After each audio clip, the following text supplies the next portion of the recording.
নমস্কাৰ, আসসালামু আলাইকুম। মই ফাৰহান।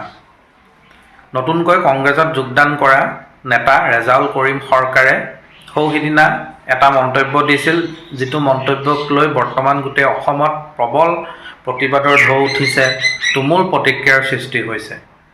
নিৰ্বাচনৰ দিন ওচৰ চাপি আহিছে। এনেকুৱা সময়ত বিৰোধী দলবোৰে কথাবোৰ কওঁতে সাৱধান হ'ব লাগে, কাৰণ এনেকুৱা কোনো মন্তব্য দিব নালাগে যিবোৰ মন্তব্যই অসমৰ ৰাইজৰ আৱেগ অনুভূতিত আঘাত কৰে।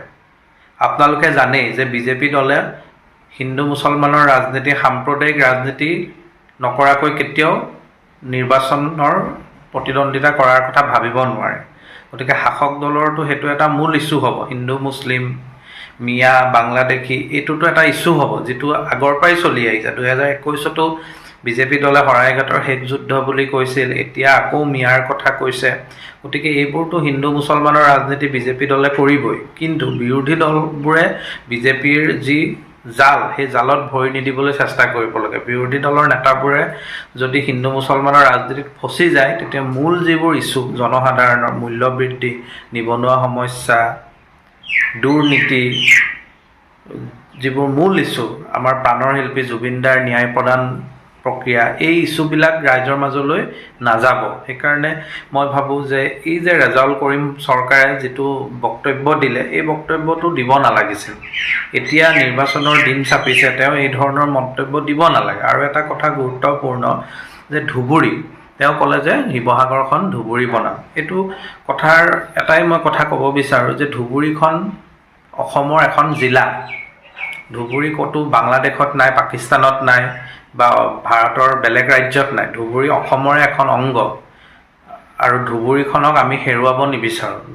এনেকুৱা নহয় ধুবুৰী জিলাখনে অসমক প্ৰতিনিধিত্ব কৰে, আৰু এইটোও নহয় যে ধুবুৰীৰ প্ৰতিজন মানুহেই বাংলাদেশী, সেইটোও সঁচা নহয়। হ'ব পাৰে তাত বাংলাদেশী কিমান আছে নাই সেয়াটো চৰকাৰে তথ্য দিব, NRC সম্পূৰ্ণই নহ'ল, NRCত ওলালেহেঁতেন। কিন্তু এনেকুৱাও নহয় যে ধুবুৰীৰ প্ৰতিজন মানুহেই বাংলাদেশী, তাতো খিলঞ্জীয়া মানুহ আছে, খিলঞ্জীয়া অসমীয়া আছে। গতিকে ধুবুৰীক লৈ যি ধৰণৰ এতিয়া কথা কাণ্ড চলি আছে, এইবিলাক আচলতে উচিত নহয়। এইটো সময়ে নহয় এই ধৰণৰ কথা কোৱাৰ। বিৰোধী দলসমূহে এতিয়া খুব সাৱধানে আগবাঢ়িব লাগিব, নহ'লে বিজেপিৰ ফাণ্ডত যদি ভৰি দিয়ে তেন্তেতো বিপদ হ'বই। গতিকে এই নিৰ্বাচনৰ দিনকেইটা অন্ততঃ কথা বতৰাবোৰ প্ৰতিজন বিৰোধী নেতাই সাৱধানে ক'ব লাগিব, চিন্তা কৰিব লাগিব। কাৰণ হিন্দু মুছলমানৰ ৰাজনীতি কৰাত বিজেপি দলটো, শাসক দলটো পাৰদৰ্শী, সিদ্ধহস্ত। তেওঁলোকেতো খুব সহজেই এই বিষয়টোক ইছ্যু কৰিব। এতিয়া ৰেজাউল কৰিম চৰকাৰক লৈ কিমান প্ৰতিবাদ হৈছে, শৃংখল চলিহাই প্ৰতিবাদ কৰিছে, বা বিভিন্নজনে, মুখ্যমন্ত্ৰীয়েতো তেওঁক কথাকেই কৈ আছে। গৌৰৱ গগৈ, দেৱব্ৰত শইকীয়াক আক্ৰমণৰ লক্ষ্য কৰি লৈছে যে তেওঁলোকে বাংলাদেশীক সমৰ্থন কৰে। গতিকে ৰেজাউল কৰিম চৰকাৰে যদি সেই বক্তব্যটো নিদিলেহেঁতেন, তেতিয়া এই ধৰণৰ সুবিধা নাপালেহেঁতেন বিজেপিয়ে। গতিকে এই ক্ষেত্ৰত সাৱধান হ'ব লাগে। এনেকুৱা কোনো কথা ক'ব নালাগে যিয়ে খিলঞ্জীয়া মানুহৰ আৱেগ অনুভূতিত আঘাত কৰে।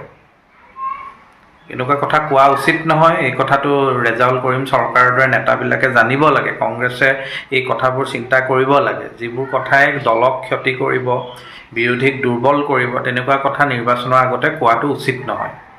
নহ'লে বিৰোধী দলৰ কোনো অস্তিত্বই নাথাকিব নিৰ্বাচনত। আকৌ বিজেপিয়ে হিন্দু মুছলমানৰ ৰাজনীতি কৰি জিকি যাব।